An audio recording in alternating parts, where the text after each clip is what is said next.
Hello बच्चों, आज हम रिफ्लेक्शंस के बारे में स्टडी करेंगे, लाइट के रिफ्लेक्शन के बारे में। तो लाइट रिफ्लेक्ट हो इसके लिए जो सरफेस होती है वो ओपेक स्मूथ पॉलिश्ड होनी चाहिए। ओपेक लेते हैं ना, तो ये लाइट आर पार नहीं निकल पाती। अगर लाइट आर पार निकल जाती तो उसे रिफ्रैक्शन कहते। अगर स्मूथ पॉलिश्ड सरफेस ना होकर रफ सरफेस होती तो लाइट का कुछ पार्ट यहीं पर एब्जॉर्ब हो जाता, जिसे एब्जॉर्प्शन कहते। तो लाइट के एक मीडियम से दूसरे मीडियम की तरफ प्रोपेगेशन के टाइम पे तीन फिनोमिना अकर हो सकते हैं: रिफ्लेक्शन, रिफ्रैक्शन और एब्जॉर्प्शन। एब्जॉर्प्शन कब होगा? जब ये जो सरफेस है वो इसके कुछ पोर्शन को अब्जॉर्ब कर ले।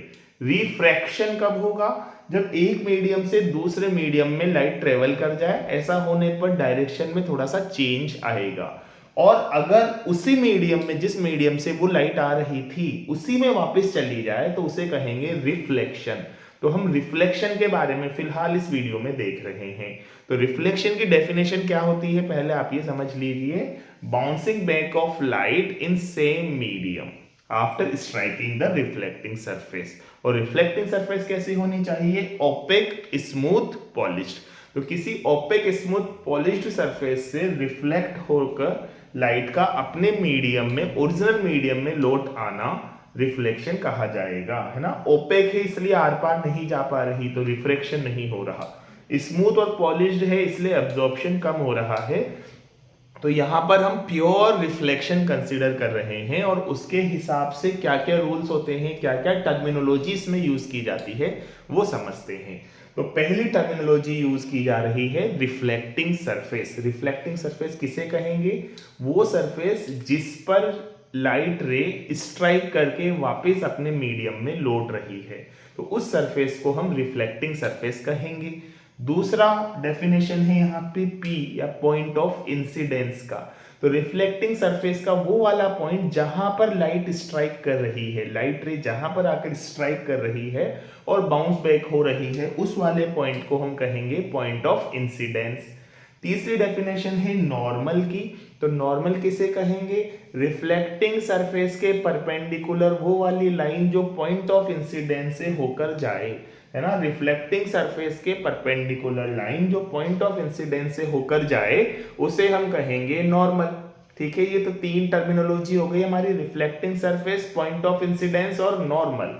अब दो चीजें और समझते हैं हम, इंसिडेंट रे और रिफ्लेक्टेड रे। तो इंसिडेंट रे किसे कहेंगे? वो लाइट जो आकर सरफेस पर स्ट्राइक करती है, इस वाली लाइट को इंसिडेंट कहेंगे। और स्ट्राइक के बाद जो रिटर्न होती है उसे रिफ्लेक्टेड रे कहेंगे।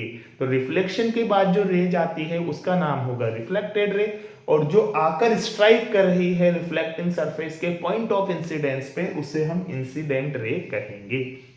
तो 5 पॉइंट्स हो गए। अब हम देखते हैं एंगल ऑफ इंसिडेंस और एंगल ऑफ रिफ्लेक्शन के बारे में। तो एंगल ऑफ इंसिडेंस किसे कहेंगे?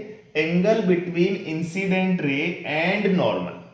तो नॉर्मल और इंसिडेंट रे के बीच में जो एंगल है उसे हम एंगल ऑफ इंसिडेंस कहेंगे। बहुत से बार बच्चे ये समझते हैं कि ये जो इंसिडेंट रे इस प्लेन से जो एंगल बना रही है शायद इसे एंगल ऑफ इंसिडेंस कहा जाता होगा, पर नहीं।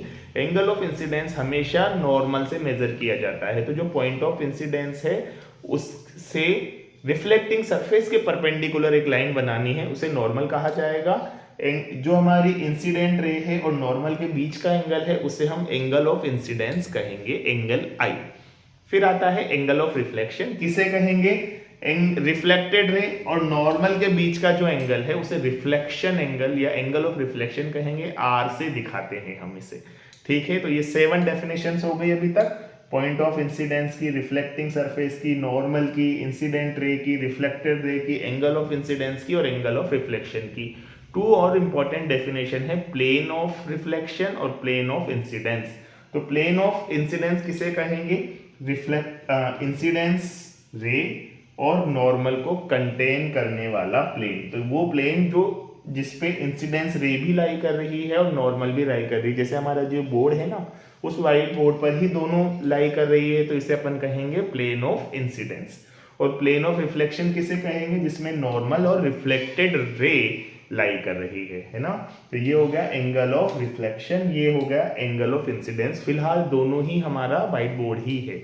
एंगल ऑफ इंसिडेंस भी व्हाइट बोर्ड है और एंगल ऑफ रिफ्लेक्शन भी हमारा व्हाइट बोर्ड है। तो ये सारी चीजें तो टर्मिनोलॉजी हो गई। अब रिफ्लेक्शन के दो इंपॉर्टेंट लॉ हैं जिन्हें फर्स्ट लॉ ऑफ रिफ्लेक्शन और सेकंड लॉ ऑफ रिफ्लेक्शन के नाम से जाना जाता है।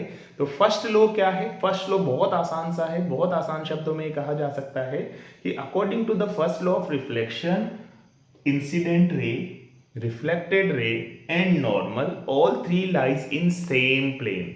तीनों एक ही प्लेन में लाई करेंगे, चाहे वो नॉर्मल हो, चाहे वो रिफ्लेक्टेड रे हो, चाहे वो इंसिडेंट रे हो। मतलब ऐसा नहीं होगा कि इंसिडेंट रे इधर है, रिफ्लेक्टेड रे इधर है और नॉर्मल इधर आ जाए, नहीं, है ना। आप भी कह सकते हो कि ये परपेंडिकुलर तो ये वाली लाइन भी है इसके, लेकिन तीनों को एक ही प्लेन में होना जरूरी है। ये फर्स्ट लॉ ऑफ रिफ्लेक्शन है। दूसरा बहुत आसान, फिर से, according to second law of reflection, angle of incidence is equal to angle of reflection.